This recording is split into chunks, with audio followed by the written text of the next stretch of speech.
Hello friends. जो हमारे छत्तीसगढ़ के आर्थिक सर्वेक्षण की क्लास चल रही थी उसमें आज हम छत्तीसगढ़ के आर्थिक सर्वेक्षण का चैप्टर 7 जिसे कृषि एवं संबद्ध सेवाएं के नाम से जाना जाता है। ये चैप्टर आपके पेपर के पॉइंट ऑफ व्यू से बेहद ज्यादा इंपॉर्टेंट चैप्टर है। इस चैप्टर के जो आंकड़े हैं आपको कूट वाले क्वेश्चन में, जिस तरीके का वर्तमान में पेपर का पैटर्न चल रहा है, कूट वाले क्वेश्चन यहाँ से आपसे पूछे जा रहे हैं। तो आज की क्लास में मैं आपको ये प्रयास करूंगा कि इस चैप्टर से जितने भी प्रश्न पूछे जा सकते हैं उन चैप्टर को हम अच्छे से डिटेल में कवर कर पाए। तो चलिए बिना किसी देरी के क्लास स्टार्ट करते हैं। और हमारा जो चैप्टर का नाम है वो है कृषि एवं संबद्ध सेवाएं, यानी कृषि और उससे रिलेटेड सेवाएं। चलिए, तो सबसे पहला पॉइंट जो हमको इस चैप्टर में मिलता है कि राज्य में कितने प्रतिशत हमारी जनसंख्या जो है वो कृषि कार्य पर निर्भर है या कृषि से या उससे रिलेटेड कामों पर निर्भर है।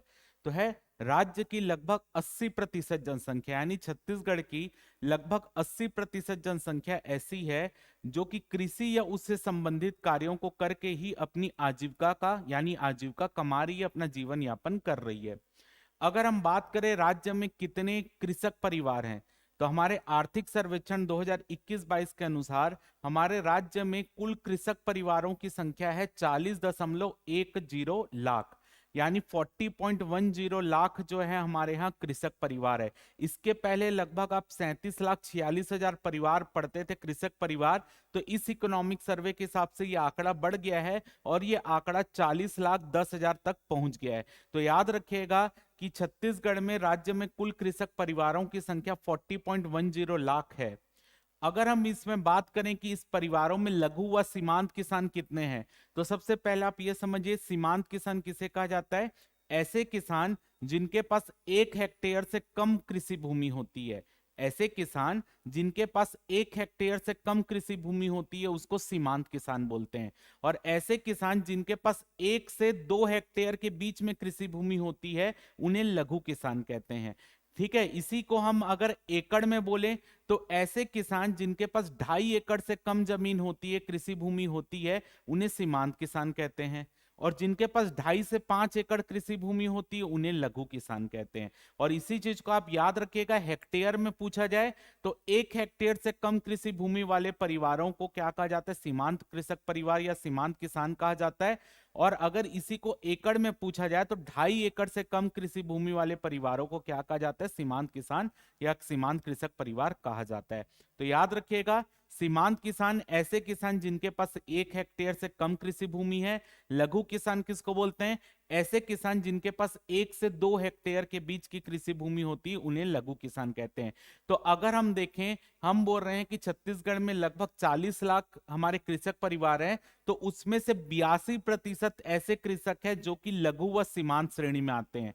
कितने परसेंट, 82% ऐसे कृषक हैं जो कि लघु व सीमांत श्रेणी में आते हैं, यानी लघु किसान और सीमांत किसानों को मिला लो तो लगभग 40 लाख में से 82% ऐसे परिवार हैं जो लघु व सीमांत किसान के अंतर्गत आते हैं। चलिए, अब देखते हैं सिंचाई से रिलेटेड कुछ आंकड़ा देख लेते हैं।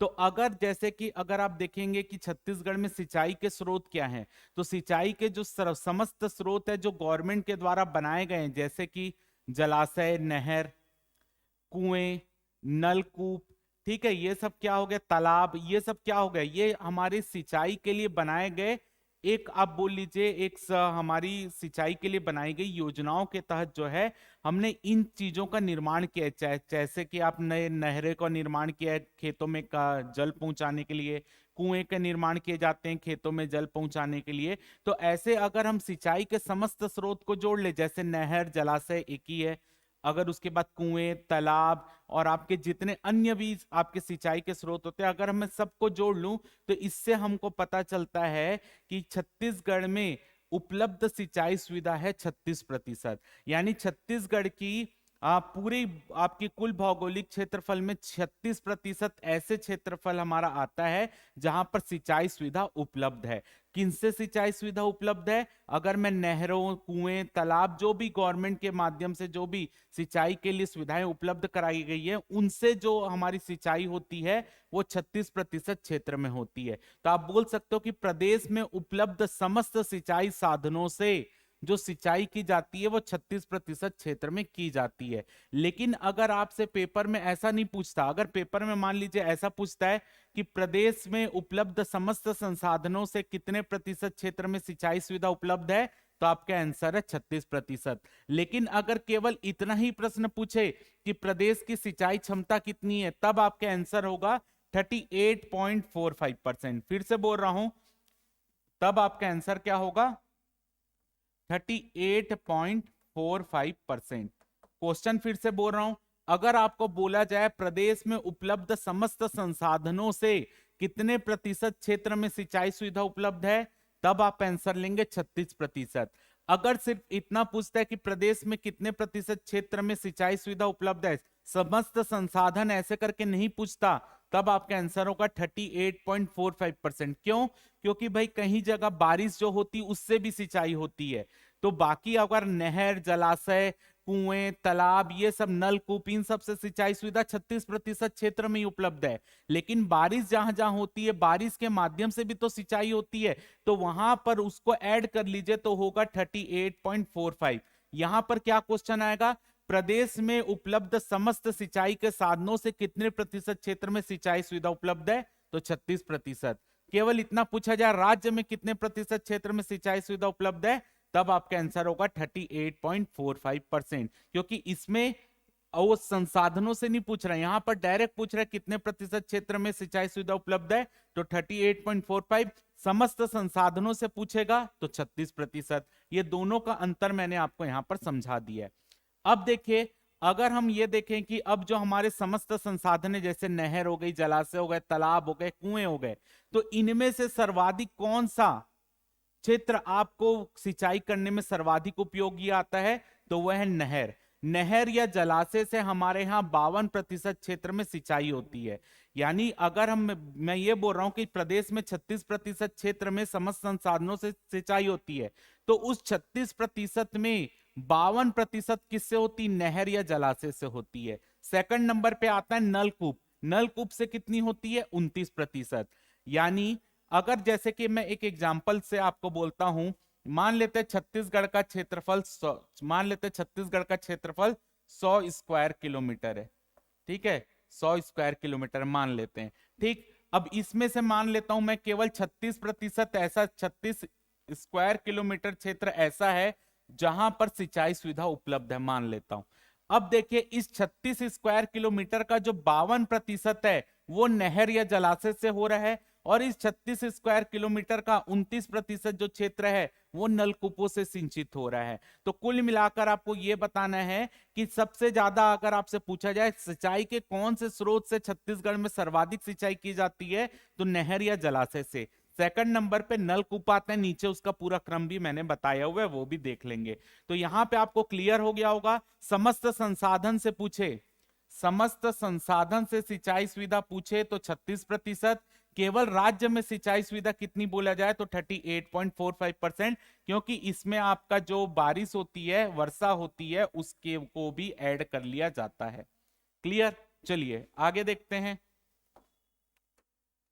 अब देखते हैं सूक्ष्म सिंचाई योजना, जो कि 2015 से चल रही है। सूक्ष्म सिंचाई योजना क्या है कि इस सिंचाई योजना के तहत क्या किया जाता है कि जो जितने भी खेत है, उस खेत में हम प्रॉपर क्या होता है कि अगर हम एक ही चीज में बार बार पानी डालेंगे तो पानी का वेस्टेज बहुत ज्यादा होता है। तो जिस जिस फसल को जितने पानी की आवश्यकता है उसको उतना ही पानी दिया जाए और सभी फसल को प्रॉपर पानी मिले, इसके लिए गवर्नमेंट क्या करती है? सूक्ष्म सिंचाई योजना लाई है कि कम पानी में भी हम ज्यादा फसल कर पाए। तो ये मुख्य रूप से नकदी फसलों के लिए होती है। तो नकदी फसलों के लिए क्या है? सूक्ष्म सिंचाई योजना है, जिसका उद्देश्य है सिंचाई जल का बेहतर उपयोग व नकदी फसलों को बढ़ावा देना। तो सिंचाई जल का बेहतर उपयोग करने के लिए क्या किया जा रहा है? स्प्रिंकलर दिया जा रहा है। स्प्रिंकलर क्या होता है? आपने देखा होगा, गार्डन वार्डन जाते हैं तो ऐसे ऐसे गोल गोल घूमता और पानी चारों तरफ फैलता है, तो वही स्प्रिंकलर होता है। तो सूक्ष्म सिंचाई योजना के तहत जो स्प्रिंकलर होते हैं उसको खरीदने के लिए किसानों को अनुदान दिया जाता है। वो कितना मिलता है, वही चीज इस योजना में है। तो सबसे पहला कि ये योजना केंद्र और राज्य सरकार के द्वारा चलाई जा रही है, क्योंकि इसमें कुछ हिस्सा केंद्र सरकार देता है, कुछ हिस्सा राज्य सरकार देता है। तो आप ये बोल सकते हो कि ये सेंट्रल स्पॉन्सर्ड स्कीम है। केंद्र प्रवर्तित योजना है, केंद्र इसमें कुछ पैसे दे रहा है। तो देखिए लघु व सीमांत किसानों को स्प्रिंकलर में 70% का अनुदान है। यानी अगर मान लेते हैं स्प्रिंकलर 100 रुपए का आता है तो 100 रुपए में से 70 रुपए जो है वो लघु व सीमांत किसानों को फ्री में दिया जाएगा, या 70 रुपए की उनकी सहायता दी जाएगी। 30 रुपए किसान को खुद लगाना पड़ेगा। तो 70% में से केंद्र देगा 33% और राज्य देगा 37%। यानी इस 70% में से केंद्र की हिस्सेदारी होगी 33%, राज्य की हिस्सेदारी होगी 37%। दोनों को जोड़ दो तो 70% अनुदान मिलेगा किसान को, लघु व सीमांत किसान को, और 30% पैसा उसको खुद लगाना पड़ेगा। अन्य किसानों को 50% अनुदान मिलेगा, 50% किसान को खुद पैसा लगाना पड़ेगा। केंद्र उसमें 27% देगा, राज्य 23% देगा, तो टोटल 50% का अनुदान मिलेगा। तो इस तरीके से अन्य किसानों को सूक्ष्म सिंचाई योजना जो कि 2015 से स्टार्ट हुई है, इसके तहत किसानों को, जो लघु व सीमांत किसान को 70%, जबकि अन्य किसानों को 50% अनुदान दिया जाता है। याद रखिएगा 70 में केंद्र की हिस्सेदारी 33, राज्य की हिस्सेदारी 37, जबकि 50 में केंद्र की हिस्सेदारी 27, राज्य की हिस्सेदारी 23। देखिए यहां पर राज्य की हिस्सेदारी ज्यादा है, यहां पर केंद्र की हिस्सेदारी ज्यादा है, ये देख लीजिएगा। अब देखते हैं राज्य पोषित सूक्ष्म सिंचाई योजना जो कि 2013-14 से चल रही है। राज्य पोषित सूक्ष्म सिंचाई योजना यानी इस योजना के लिए पैसे कौन देगा? राज्य सरकार देगी। अब ये योजना भी इसी योजना के तरह ही है। यहां पर क्या दिया जा रहा है? स्प्रिंकलर के लिए अनुदान दिया जा रहा है। इसी सेम उद्देश्य से ये भी योजना है। इसका भी उद्देश्य ये है कि जो पानी की हम जो पानी को बचत करना और जितनी जरूरत है जिस फसल को उतना ही पानी उपलब्ध करवाना। तो यहां पर स्प्रिंकलर के लिए अनुदान मिलता है, इसमें ड्रिप सिंचाई के लिए अनुदान मिलता है। ड्रिप सिंचाई कैसे होता है ये देख लीजिए। जैसे कि मान लेते हैं आपकी यहां पर कोई भी फसल है, ठीक है, जैसे कि मान लेते हैं ये आपकी फसल है, तो यहां पर क्या होगा, फसल की जड़ के पास से ही एक पाइपलाइन टाइप का गया रहेगा और इस पाइपलाइन में छेद रहेंगे और ये छेद से यहां पर जो है तो ऐसे पानी धीरे धीरे टपकता रहेगा। तो मतलब एक साथ पानी ना देके बूंद बूंद पानी यहाँ पर दिया जाता है और उससे यहाँ पर सिंचाई होती है, और ये यहाँ से पाइप से लगातार यहाँ पे बूंद बूंद पानी दिया जाता है, जिससे पहली बात पानी का वेस्टेज जो होता है वो बच जाता है, और दूसरा जितनी जरूरत है उसको वहीं पर उतना ही यहाँ पर पानी दिया जाता है। इसी के लिए इसे टपक कृषि भी बोलते हैं, क्योंकि यहाँ पर पानी टपकता रहता है, इसलिए इसे टपक कृषि या आप बोल सकते हैं इसे ड्रिप सिंचाई भी कहते हैं। तो इसमें देखिए ये पूरी प्रणाली जो ड्रिप सिंचाई होती है उसका पूरा एक आप बोल लीजिए पूरा एक स्ट्रक्चर तैयार किया जाता है। तो उसको स्ट्रक्चर तैयार करने के लिए राज्य सरकार 70% अनुदान देती है लघु व सीमांत किसान को, और अन्य किसानों को 50% का अनुदान देती है। यहां पर भी देखिए 70% अनुदान है, यहां पर भी 50% है। बस यहां पर केंद्र और राज्य दोनों की हिस्सेदारी है। यहां पर आप देखिए पूरी तरीके से राज्य पोषित है तो राज्य सरकार की हिस्सेदारी है। तो लघु व सीमांत किसान ड्रिप सिंचाई के लिए 70% अनुदान, अन्य किसानों को ड्रिप सिंचाई हेतु 50% का अनुदान यहां पर राज्य सरकार के द्वारा दिया जाता है। चलिए आगे बढ़ते हैं। अब यहां पर यह है कि छत्तीसगढ़ में जो सकल राज्य घरेलू उत्पाद है जीएसडीपी, उसमें फसल क्षेत्र की हिस्सेदारी कितनी रही है। तो ये चीजें तो मैंने आपको पहले जब आर्थिक समीक्षा पढ़ाया था वहां भी बताया था, यहां पर एक बार फिर से मैं बता दे रहा हूं। तो यहां पर आपको कौन कौन सा डेटा याद रखना है कि 2021-22 में फसल क्षेत्र की हिस्सेदारी जीएसडीपी में कितनी रहने वाली है? 10.09% रहने वाली है। यानी फसल क्षेत्र की हिस्सेदारी जीएसडीपी में कितनी रहने वाली है? 10.09 2021-22 में रहने वाली है। ये एक चीज डेटा याद रखना है। दूसरा डेटा याद रखना है कि फसल क्षेत्र का जो वृद्धि दर है वो किस किस वर्ष में ऋणात्मक रहा है। तो फसल क्षेत्र का वृद्धि दर देखिए 2015-16 में ऋणात्मक रहा है, -3.27 लिखा हुआ है, और कौन से 2017-18 में ऋणात्मक रहा है, -18.73 लिखा है। तो ये दोनों याद रखना है क्योंकि इस समय आपको पता है सूखा पड़ा हुआ था जिसके कारण ये वृद्धि दर ऋणात्मक रही है। और क्या याद रखना है? और ये याद रखना है कि जीएसडीपी में आपके फसल क्षेत्र की हिस्सेदारी कब मैक्सिमम रही है, कब मिनिमम रही है। तो यहां पर देख लीजिए मैक्सिमम कब रही है, ये रही है मैक्सिमम 12.61। कौन से? 2016-17 में मैक्सिमम रही है। अगर मैं मिनिमम देखूं तो मिनिमम देखिए कब रही है, 9.88, यानी 2019-20 में ये मिनिमम रही है। तो ये ऐसे तरीके से आपको ये चीजें याद रखना है। इसको मैंने आर्थिक समीक्षा में भी पढ़ाया हुआ है, आप वहां से भी देख सकते हैं। इंपॉर्टेंट क्या है? ऋणात्मक कब कब रही है? 2015-16 और 2017-18 में ऋणात्मक रही है। वर्तमान में फसल क्षेत्र की हिस्सेदारी जीएसडीपी में कितनी है? 10.09 है। अब देखिए ये सब आंकड़ा तो जो मैंने आपको बता दिया ये सब परसेंटेज के हिसाब से है।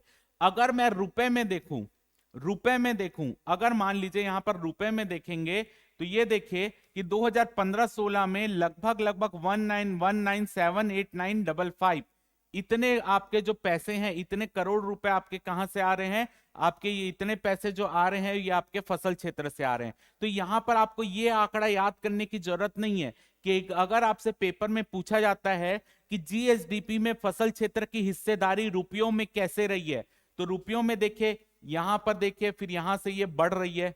देखिए यहां पर ये बताना चाह रहा हूं, देखिए यहां पर ये बढ़ रही है, यहां पे फिर घट रही है, फिर बढ़ रही है, फिर यहां पर बढ़ रही है, फिर यहां पर बढ़ रही है, फिर यहां पर बढ़ रही है। लेकिन अगर आप देखेंगे तो 2016-17 में से 17-18 में जाने में ये पैसों की हिस्सेदारी ड्रॉप आई है। तो इसी के लिए अगर आपसे पेपर में पूछा जाए 2015-16 से 2021-22 के मध्य जीएसडीपी में फसल क्षेत्र की हिस्सेदारी कैसे रही है, तो देखिए ऊपर चढ़ी, फिर नीचे हुई, फिर लगातार ऊपर चढ़ी। तो इसको हम क्या बोलते हैं? उतार चढ़ाव वाली। क्यों बोलेंगे उतार चढ़ाव वाली? क्योंकि 15-16 से 21-22 के मध्य में फसल क्षेत्र की हिस्सेदारी देखिए 2016-17 में बढ़ी, 17-18 में फिर ड्रॉप हो गई है, इसलिए ये उतार चढ़ाव वाली रही। पहले ऊपर चढ़ी, फिर नीचे हुई, फिर ऊपर चढ़ी, इसलिए उतार चढ़ाव वाली। लेकिन अगर आपसे यहां से पूछा जाए वर्ष 2017-18 से 2021-22 के मध्य फसल क्षेत्र की हिस्सेदारी कैसी है, तो 2017-18 से 21-22 के मध्य लगातार बढ़ रही है।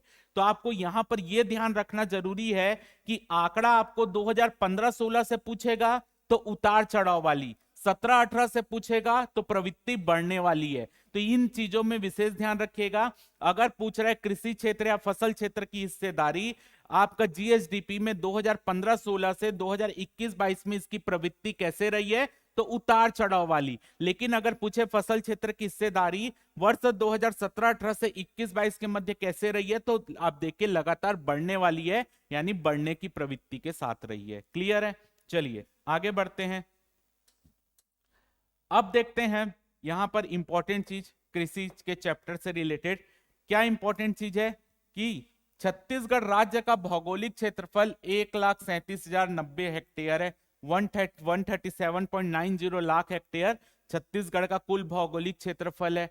अब देखिए राज्य में कुछ वृष्टि छाया प्रभावित खंडों को छोड़कर अधिकतम भाग में जल संसाधन से संपन्न है। वृष्टि छाया प्रदेश किसको बोलते हैं? जहां पर बादल दिखता तो है लेकिन पानी नहीं गिरता। ठीक है, जैसे आप मैकल पर्वत श्रेणी के आसपास का क्षेत्र देखेंगे, राजनांदगांव कवर्धा के आसपास का, वहां पर आपको बादल दिखते हैं, लेकिन वो बादल जो रहते हैं वो पहाड़ के दूसरी तरफ दिखते हैं, और इस तरफ जो है पानी नहीं गिर पाता। पहाड़ जो है वो बादलों को आने से रोक देता है, जिसके कारण बादल की केवल छाया यहां पर बन पाती है लेकिन पानी नहीं गिर पाता। तो ऐसे क्षेत्र को वृष्टि छाया प्रदेश बोलते हैं। तो यहां पर छत्तीसगढ़ राज्य का भौगोलिक क्षेत्रफल 1,37,000 लगभग जो है हेक्टेयर रहा है। 137 लाख हेक्टेयर आप बोल सकते हो। 137 लाख हेक्टेयर छत्तीसगढ़ का भौगोलिक क्षेत्रफल है। अगर छत्तीसगढ़ के वृष्टि छाया प्रदेशों को छोड़ दे तो छत्तीसगढ़ में हर जगह पानी की जो है शॉर्टेज नहीं है, पानी अच्छी मात्रा में मौजूद है। आगे देखिए, प्रदेश में विभिन्न स्रोत से सतही जल 48,296 मिली घन मीटर है। यानी जो सतह में नदी तालाब, ये सतह में जो जल है वो 48,296 मिली घन मीटर है, जिसमें से 41,720 मिली घन मीटर जल का उपयोग में लाया जा सकता है। 48,296 मिली घन मीटर में से 41,720 मिली घन मीटर जल जो है प्रयोग में लाया जा सकता है। अब देखिए, केंद्रीय भूजल बोर्ड की रिपोर्ट के अनुसार भूगर्भीय जल की मात्रा 11,630 मिली घन मीटर है। यानी जो छत्तीसगढ़ के जो भूमि में भूधरातल में अंदर तरफ जो पानी है उसकी मात्रा 11,630 मिली घन मीटर है। अब आपको इंपॉर्टेंट चीज, आपको ना तो ये आंकड़ा आपसे पेपर में पूछा जाएगा, ना तो ये आंकड़ा आपसे पूछा जा सकता है 11,630 मिली घन मीटर। अब आगे देखिए, अभी तक भूगर्भीय जल का लगभग 44% उपयोग में लाया जा रहा है। यानी जो भूमिगत जल है उसका 44% हम उपयोग में लाते हैं। अब जो ये आंकड़ा है यहां से इंपॉर्टेंट आंकड़ा है, क्या इंपॉर्टेंट आंकड़ा है वो देख लीजिए। प्रदेश में कितने 146 विकास खंड इकोनॉमिक सर्वे के हिसाब से 2021-22 के हिसाब से, जिसमें से 110 विकास खंड भूजल की दृष्टि से सुरक्षित श्रेणी में है। यानी 146 विकास खंड में 110 विकास खंड जो है वहां पर भूमिगत जल अच्छी मात्रा में मौजूद है। आगे देखिए, अब जो 27 विकास खंड आंशिक संकटपूर्ण श्रेणी में है, 27 विकास खंड ऐसे हैं जहां पर जल की मात्रा धीरे धीरे कम होते जा रही है, तो वो 27 जो है वो जो है आंशिक रूप से थोड़े से जो है वहां पर भूमिगत जल को बढ़ाना चाहिए।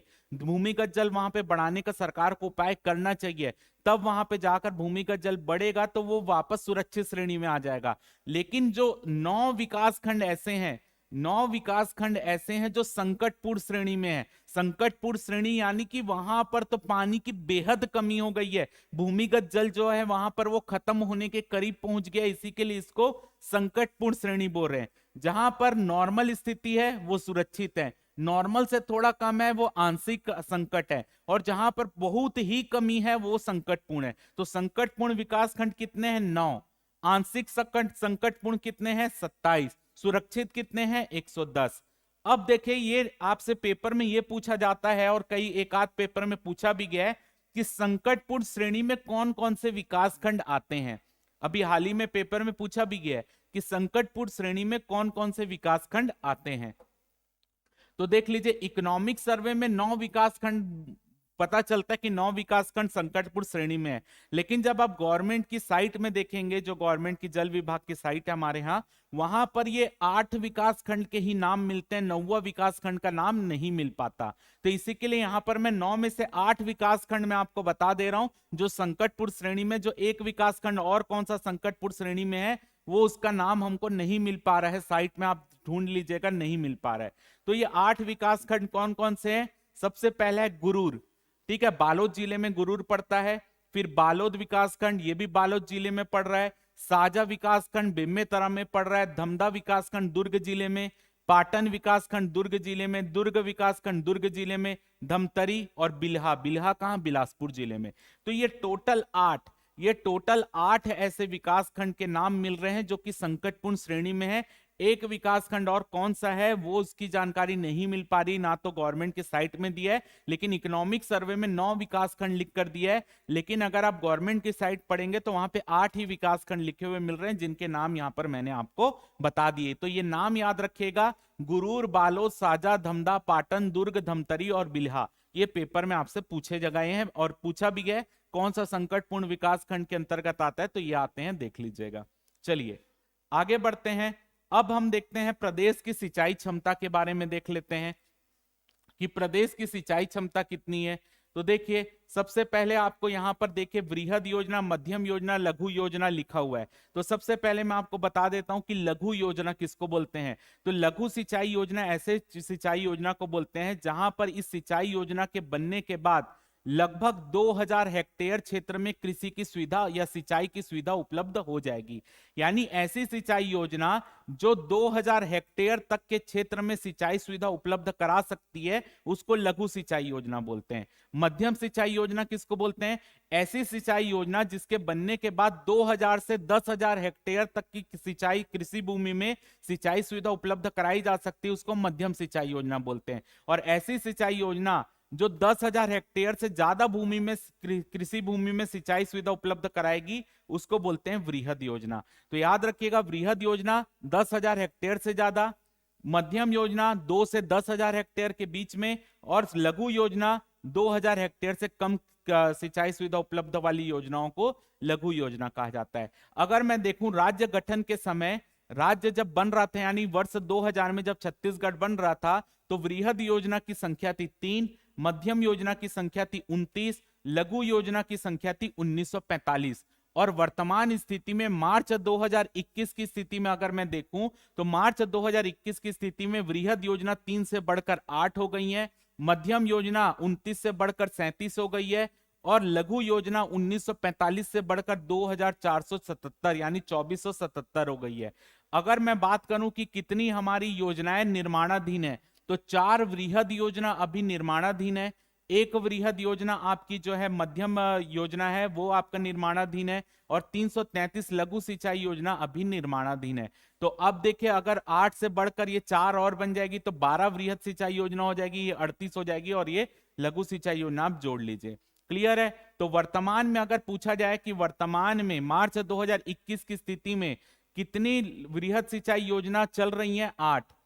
37 मध्यम सिंचाई योजना, और लघु सिंचाई योजना 2477। निर्माणाधीन कितनी है? 4 वृहद सिंचाई योजना, मध्यम सिंचाई योजना 1, और लघु सिंचाई योजना 333 निर्माणाधीन है। अगर मैं देखूं राज्य गठन के समय जो छत्तीसगढ़ की सिंचाई क्षमता थी वो थी 13.28 लाख हेक्टेयर, यानी लगभग 13 लाख हेक्टेयर क्षेत्र में सिंचाई सुविधा उपलब्ध थी राज्य गठन के समय। और मार्च 2021 की स्थिति में ये सिंचाई क्षमता हमारी बढ़कर 21 लाख हेक्टेयर पहुंच गई है, 21.34 लाख हेक्टेयर पहुंच गई है।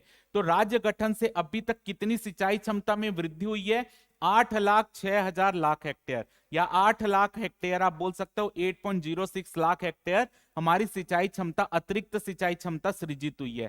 तो आप देख लीजिए, राज्य गठन के समय 13.28 लाख हेक्टेयर सिंचाई क्षमता थी, अब वो बढ़कर 21.34 लाख हेक्टेयर हो गई है, तो वृद्धि हुई है 8.06 लाख हेक्टेयर की। तो ये डेटा आपके लिए इंपॉर्टेंट है, ये और ये डेटा आपके लिए इंपॉर्टेंट है, और ये कितने कितने वह है, इससे भी लगातार पेपर में क्वेश्चन पूछा जा रहा है कि कितने हमारी वृहद योजना थी, कितनी हमारी मध्यम योजना है, कितनी हमारी लघु योजना है। अब यहां पर देख लेते हैं कि जो वृहद सिंचाई योजना मैं आपको बताया मैंने अभी आपको यहां पर बताया कि वर्तमान में 8 वृहद सिंचाई योजना है। तो ये 8 वृहद सिंचाई योजना कौन कौन सी वो देख लेते हैं।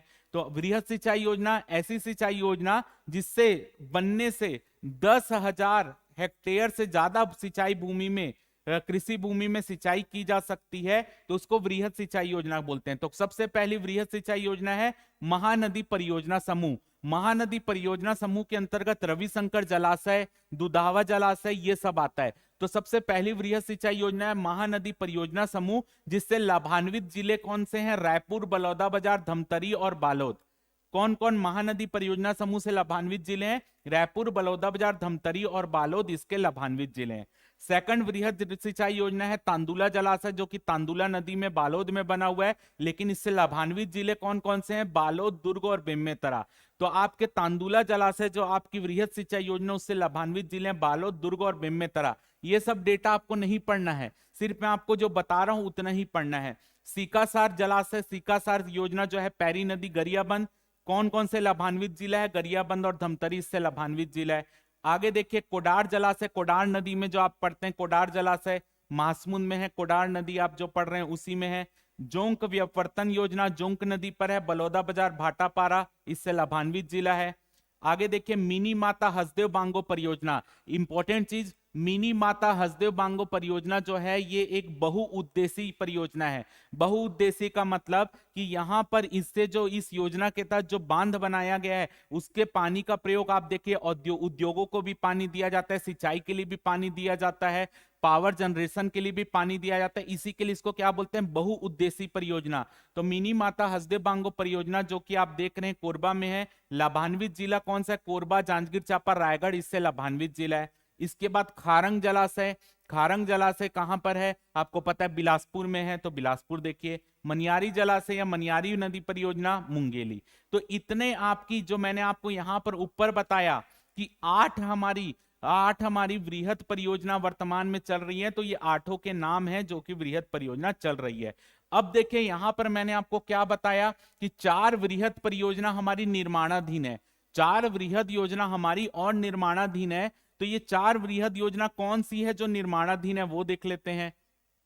तो देखिए 4 वृहद योजना जो वर्तमान में निर्माणाधीन है, अरपा भैंसाजार परियोजना, अरपा नदी पर बिलासपुर में, लाभान्वित जिला भी बिलासपुर ही है। तो अरपा भैंसाजार परियोजना जो है वो अभी निर्माणाधीन स्टेज में है, जो वृहद परियोजना है, बिलासपुर जिला लाभान्वित होगा।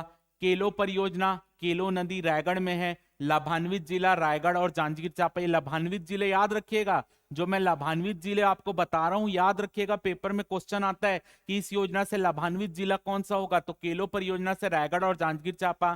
फिर है राजीव समोदा व्यवर्तन योजना, तो राजीव समोदा व्यवर्तन योजना महानदी में ही है, रायपुर में है। याद रखिएगा लाभान्वित जिला रायपुर ही है। सोंडूर परियोजना सोंडूर नदी धमतरी में है, लाभान्वित जिला धमतरी और बलौदा बाजार। तो ये 4 वृहद निर्माणाधीन परियोजना है, आपको याद रखना है। तो टोटल 8 मैंने वृहद आपको योजना बता दी, 4 निर्माणाधीन है, तो भविष्य में आपको 12 वृहद परियोजना देखने के लिए मिल जाएंगी। तो इनके नाम याद रखिएगा, वृहद का पेपर में पूछा जाता है, इसलिए वृहद के नाम याद रखिएगा, जिसको मैंने बता दिया। ये सब आपको पढ़ने की जरूरत नहीं है, केवल जो नाम और उसके लाभान्वित जिले आपको पढ़ने की जरूरत है। चलिए अब देखते हैं, छत्तीसगढ़ सरकार के द्वारा 6 औद्योगिक बैराजों का भी निर्माण करवाया जा रहा है। 6 औद्योगिक बैराज का निर्माण छत्तीसगढ़ में हो रहा है। औद्योगिक बैराज का मतलब होता है कि इसमें पानी को जो है वो उद्योगों को दिया जाएगा। तो यहां पर जो विशेषकर औद्योगिक बैराज जो होते हैं, उद्योगों को उनकी पानी की आवश्यकताओं को पूरा करने के लिए यहां पर औद्योगिक बैराज का निर्माण कराया जा रहा है। तो औद्योगिक बैराज बनेगा तो इसका मतलब ये नहीं कि यहां पर उद्योगों को ही पानी मिलेगा, यहां पर फसलों के लिए भी पानी देते हैं, लेकिन इसका मेन उद्देश्य क्या होगा, उद्योगों को पानी देना। तो हमारे यहां देख लीजिए, 6 हमारे प्रस्तावित 6 बैराज हैं। औद्योगिक बैराजों की संख्या याद रखिएगा 6 है, जिसमें से 5 औद्योगिक बैराज बनकर तैयार हो चुके हैं। केवल एक बैराज ऐसा है, शिवरी नारायण बैराज, जो अभी निर्माणाधीन है, और वो आने वाले 2023 मार्च में वो भी कंप्लीट हो जाएगा। तो ये 6 औद्योगिक बैराज कौन कौन सा है वो देख लीजिए, इसके जिले आपसे पूछे जाएंगे। समोदा बैराज, महान, ये सभी बैराज जो है ये सभी महानदी में ही है। ये जितने औद्योगिक बैराज है सभी महानदी में है, उनके जिले बस याद रखिएगा। समोदा बैराज रायपुर में, शिवरी नारायण बैराज जांजगीर चांपा में, बसंतपुर जांजगीर चांपा, मिरौनी जांजगीर चांपा, साराढी जांजगीर चांपा, कलमा जांजगीर चांपा। बस इसमें से क्या है, समोदा रायपुर में, बाकी सभी जांजगीर चांपा में है। शिवरी नारायण इसमें निर्माणाधीन है, बाकी 5 बन चुके हैं। शिवरी नारायण निर्माणाधीन औद्योगिक बैराज है, इसको याद रखिएगा। चलिए अब देखते हैं हम बोध घाट बहुउद्देशीय वृहद परियोजना, ये भी अभी बन रही है। ठीक है, बोध घाट बहुउद्देशीय वृहद परियोजना मतलब ये आपका अभी प्लानिंग है, निर्माण इसका अभी चालू नहीं हुआ है, ये केवल अभी प्लानिंग में है। भविष्य में अभी गवर्नमेंट बोध घाट बहुउद्देशीय परियोजना को चालू करने वाली है बनाना। और इसका आपसे पेपर में क्वेश्चन पूछा जाता है कि बोध घाट परियोजना कौन सी नदी में बनेगा, इंद्रावती नदी में। कौन कौन से जिले इसमें लाभान्वित होंगे, दंतेवाड़ा, सुकमा, बीजापुर, ये सभी जिले इसमें लाभान्वित होंगे। ठीक है, इससे कितनी सिंचाई क्षमता सृजित होगी, ये सब यहां से क्वेश्चन बनते हैं। तो देख लेते हैं, बोध घाट बहुउद्देशीय वृहद परियोजना, जो कि आपको मैंने बता दिया, गोदावरी की सहायक नदी इंद्रावती नदी पर यह बनने वाली है। तो देखिए, गोदावरी कछार के अंतर्गत गोदावरी नदी की मुख्य सहायक नदी इंद्रावती नदी पर प्रस्तावित बोध घाट वृहद योजना छत्तीसगढ़ राज्य की एक महत्वाकांक्षी योजना है। आगे देखिए, परियोजना की संभावित लागत 22,653 करोड़ रुपए है, यानी लगभग 22,600 करोड़ रुपए की ये योजना बनेगी। योजना के निर्माण से दंतेवाड़ा, बीजापुर और सुकमा जिले के आदिवासी बहुल्य क्षेत्र के 359 ग्राम 359 ग्राम की 3,66,580 हेक्टेयर भूमि सिंचित होने के साथ ही लगभग 300 मेगावाट विद्युत उत्पादन भी प्रस्तावित है। यानी अगर बोध घाट बहुउद्देशीय परियोजना बन जाती है, बोध घाट बहुउद्देशीय परियोजना अगर बन जाती है, तो इससे कितने गांव लाभान्वित होंगे, देख लीजिए, लगभग 359 गांव लाभान्वित होंगे,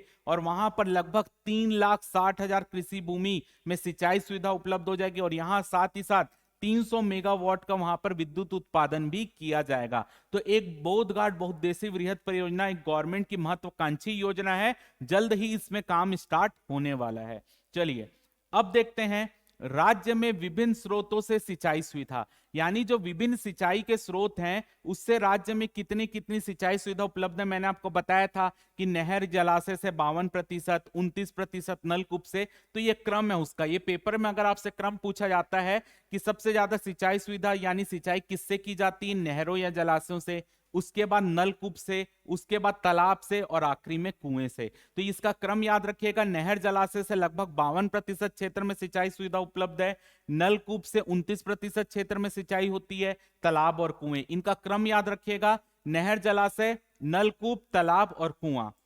अब देखते हैं जो इकोनॉमिक सर्वे है, इकोनॉमिक सर्वे के हिसाब से हमारा सबसे ज्यादा सिंचित जिला कौन सा और सबसे कम सिंचित जिला कौन सा है। तो सबसे ज्यादा सिंचित जिला जो है वो कोरबा है।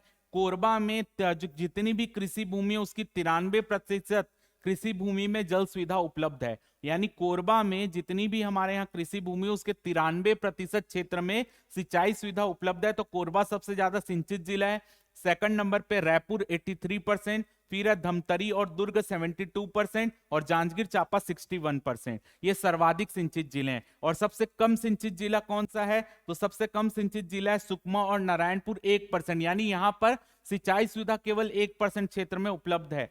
ठीक है। सेकंड नंबर है मुंगेली 4%, तीसरा बीजापुर और गोरेला पेंड्रा मरवाही 5%। तो मैक्सिमम कोरबा, न्यूनतम सुकमा और नारायणपुर, याद रखिएगा।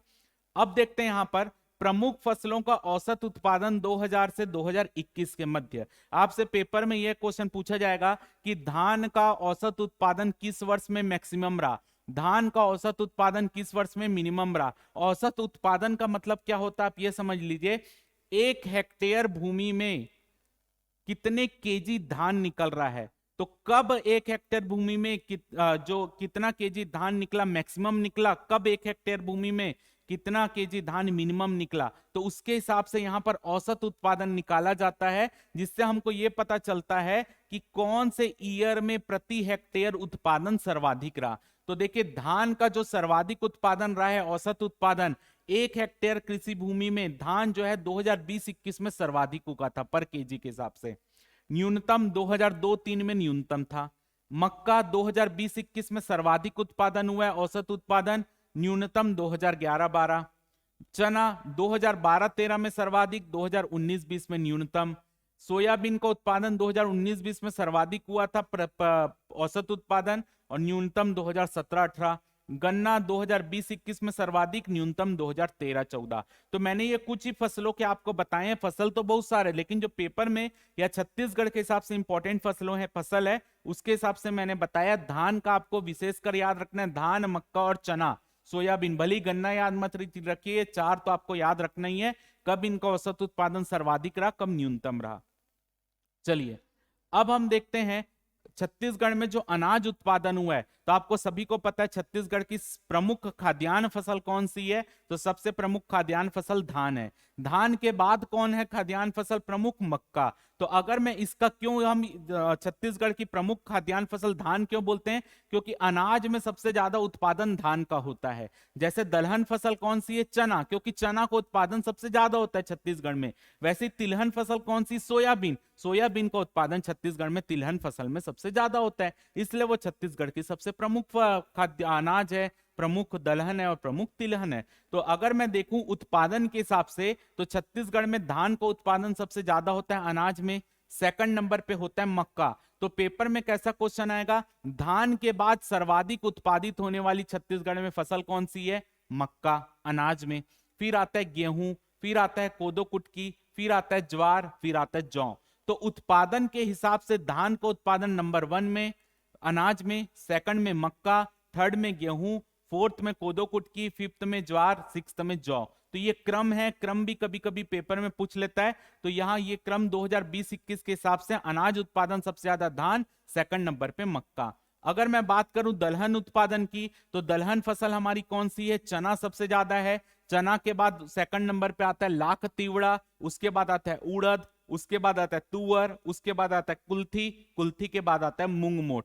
तो ये क्रम भी याद होना चाहिए, चना के बाद वाली भी याद होना चाहिए, सेकंड नंबर में भी याद होना चाहिए लाख तिवड़ा। अब देखिए हमारी जो प्रमुख तिलहन फसल है वो है सोयाबीन। सोयाबीन नंबर 1 में उत्पादन, सेकंड में मूंगफली, थर्ड में राई सरसों, फोर्थ में तिल, फिफ्थ में राम तिल और सिक्स्थ में अलसी। तो ये क्रम भी याद होना चाहिए, सोयाबीन का उत्पादन नंबर 1, सेकंड में मूंगफली, फिर राई सरसों, तिल, राम तिल, अलसी। ये क्रम भी याद होना चाहिए। चलिए अब हम देखते हैं उद्यानिकी फसलों को उत्पादन के हिसाब से क्रम। यानी हम छत्तीसगढ़ में उद्यानिकी जो फसलें हैं वो सबसे ज्यादा हमारे यहाँ कौन सी उद्यानिकी फसलों का उत्पादन होता है? तो सबसे ज्यादा सब्जी का उत्पादन हमारे यहाँ होता है, सब्जी के बाद फल का उत्पादन होता है, फल के बाद मसाला, मसाला के बाद पुष्प यानी फूल, और फूल के बाद औषधि। तो ये भी पेपर में पूछा जाता है कि छत्तीसगढ़ में उद्यानिकी फसलों में किसका उत्पादन सर्वाधिक है? सब्जी, सब्जी के बाद फल, फल के बाद मसाला, मसाला के बाद पुष्प, पुष्प के बाद औषधि। तो ये क्रम भी आपको पेपर में पूछा जाता है, इसको याद रखिएगा। अब यहां पर हम देखते हैं जो मछली उद्योग क्षेत्र है, तो मछली के उद्योग क्षेत्र यानी मत्स्य पालन का जीएसडीपी में कितना योगदान है, इसको हमने आर्थिक समीक्षा में भी देखा था। मोटा मोटी क्या याद रखना है कि 2021-22 में मछली पालन या मत्स्य जो मछली उद्योग है उसका जीएसडीपी में कितना योगदान है, 2.27% रहना अनुमानित है। अब यहां पर देख लीजिए किस वर्ष ऋणात्मक रहा है, तो किसी वर्ष ऋणात्मक नहीं रहा है, तो ये आपको याद करने की जरूरत नहीं है कि मछली उत्पादन का किस वर्ष ऋणात्मक रहा है। सर्वाधिक योगदान किस वर्ष रहा है, तो देख लीजिए सर्वाधिक योगदान आपका किस वर्ष रहा है, तो 2.34, यही आपका 2020-21 में सर्वाधिक योगदान रहा है। न्यूनतम योगदान कब रहा है, तो न्यूनतम 1.78% 2015-16 में रहा है। तो ये डेटा याद रखना है। और क्या डेटा याद रखना है, नोट्स तो मिलेगा। वृद्धि दर आपकी कब मैक्सिमम है, तो देख लीजिए वृद्धि दर 2017-18 में मैक्सिमम है। वृद्धि दर सबसे कम कब है, तो वृद्धि दर देख लीजिए 2018-19 में सबसे कम है। तो ये डेटा याद करने वाला है, ये डेटा आपको पढ़ लेना है। पेपर की नजर से इंपॉर्टेंट चीज क्या है कि मत्स्य पालन या मछली उद्योग का जीएसडीपी में हिस्सेदारी रुपयों में किस प्रकार की प्रवृत्ति की रही है। तो देखिए यहां पर बढ़ रहा है, यहां पर बढ़ रहा है, यहां पर बढ़ रहा है, यहां पर बढ़ रहा है, यहां पर बढ़ रहा है, यहां पर बढ़ रहा है। यानी 2015-16 से 2021-22 के मध्य मछली उद्योग या मत्स्य पालन की जीएसडीपी में हिस्सेदारी लगातार बढ़ रही है। किस प्रवृत्ति किस तरीके की है, पैसों में देखे, पैसों में यह प्रवृत्ति लगातार बढ़ने की है। यानी मछली पालन या मत्स्य उद्योग जो है उसकी जीएसडीपी में हिस्सेदारी रुपयों में लगातार बढ़ रही है, रुपयों में लगातार बढ़ रही है। यानी ये प्रवृत्ति कैसे है, बढ़ने की प्रवृत्ति है। तो हमने फसल का देखा था उतार चढ़ाव वाली थी, ये लगातार बढ़ने की प्रवृत्ति है। ठीक है, चलिए आगे देखते हैं। यहां पर अब देखते हैं पशुधन क्षेत्र की हिस्सेदारी देख लेते हैं। अगर हम पशुधन क्षेत्र की हिस्सेदारी देखें तो पशुधन क्षेत्र का आपको क्या देखना है कि वर्तमान में कितना योगदान अनुमानित है जीएसडीपी में, 1.63% अनुमानित है। जीएसडीपी में पशुधन क्षेत्र की हिस्सेदारी 1.63% अनुमानित है। ऋणात्मक कब रहा है, 2020-21 में ऋणात्मक वृद्धि दर रही है। तो ये आपको ये डेटा याद होना चाहिए कि 2020-21 में पशुधन की वृद्धि दर ऋणात्मक थी। कब पशुधन क्षेत्र की हिस्सेदारी सर्वाधिक रही है, तो देख लीजिए ये आपका 2019-20 में पशुधन क्षेत्र की हिस्सेदारी सर्वाधिक रही है। कब न्यूनतम रही है, तो ये देख लीजिए 2015-16 1.41, ये आपकी न्यूनतम रही है। वृद्धि दर कब आपकी मैक्सिमम रही है, 21.62 2018-19 में मैक्सिमम रही है। तो ये डेटा आपको याद रखने हैं, ये डेटा रटने वाले हैं, वो आपको याद रखना पड़ेगा। अब यहां पर इंपॉर्टेंट डेटा ये है कि पशुधन क्षेत्र की हिस्सेदारी रुपयों में जीएसडीपी में की प्रवृत्ति किस तरीके की रही है। तो देखिए यहां बढ़ रहा है, यहां बढ़ रहा है, यहां बढ़ रहा है, यहां बढ़ रहा है, लेकिन यहां घट रहा है, फिर यहां पे बढ़ रहा है। तो किस तरीके की प्रवृत्ति रही है, उतार चढ़ाव। उतार यहां पर जो है ये ऊपर चढ़ रहा है, ठीक है, उतार चढ़ाव वाली रही है। यानी यहां पर जो है यहां पर चढ़ रहा है, फिर यहां पे उतर रहा है, यहां पर चढ़ रहा है, यहां पर उतर रहा है, फिर यहां पर चढ़ रहा है। यानी ये प्रवृत्ति किस तरीके की रही है, उतार चढ़ाव वाली प्रवृत्ति है। तो पशुधन क्षेत्र की हिस्सेदारी जीएसडीपी में रुपयों में इसकी प्रवृत्ति उतार चढ़ाव वाली रही है, पहले चढ़ रही है, फिर उतर रही है, फिर चढ़ रही है। तो ये चीज याद रखिएगा। चलिए आगे देखते हैं कि प्रधानमंत्री कृषि सिंचाई योजना के अंतर्गत पेपर में क्वेश्चन पूछा जाता है कि प्रधानमंत्री कृषि सिंचाई योजना के अंतर्गत छत्तीसगढ़ की कितनी योजनाओं को शामिल किया गया। तो सेम प्रधानमंत्री कृषि सिंचाई योजना क्या है कि जो सिंचाई योजना को स्पॉन्सर्ड कर रही है केंद्र सरकार, और उसके तहत क्या होता है कि डैम बनाए जा रहे हैं और पानी को सिंचाई की सुविधा उपलब्ध कराई जा रही, क्षेत्रों में पानी को उपलब्ध कराने के लिए कि हर पानी की एक एक बूंद से ज्यादा फसल उपयोग बनाया जा सके, ज्यादा फसल उगाया जा सके, इसके लिए प्रधानमंत्री कृषि सिंचाई योजना चल रही है। तो भारत सरकार ने 99 परियोजनाओं का चयन किया है पूरे भारत में, जहां पर केंद्र सरकार पैसे लगा रही है। उसमें छत्तीसगढ़ की 3 योजनाएं शामिल है, केलो परियोजना रायगढ़ में केलो नदी में, खारंग परियोजना खारंग नदी में बिलासपुर में, और मनियारी परियोजना मनियारी नदी मुंगेली में। तो ये 3 परियोजना प्रधानमंत्री कृषि सिंचाई योजना के अंतर्गत शामिल है। पूरे देश में 99 परियोजना है, छत्तीसगढ़ की 3 योजना इसके अंतर्गत शामिल है। बाकी आपको पेपर में यहां से कैसे क्वेश्चन आएगा, निम्न में से कौन सी योजना प्रधानमंत्री कृषि सिंचाई योजना के अंतर्गत नहीं शामिल है। तो ये 3 शामिल है, चौथा आपको जो देगा वही आपका आंसर होगा। क्लियर है। अब देखिए यहाँ पर बाकी कृषि से रिलेटेड और भी पार्ट है, जैसे नरवा कार्यक्रम, गरवा कार्यक्रम, ये सब जो है वो सब जो है मैंने राष्ट्रीय कृषि बाजार ये मैंने एडीओ के समय पढ़ाया हुआ है। तो उसके भी आप जो है एडीओ में आजीविका सेक्शन में जाकर कृषि से संबंधित योजनाओं से रिलेटेड जो यूट्यूब में डला हुआ है आप उसको जाकर और देख लीजिएगा।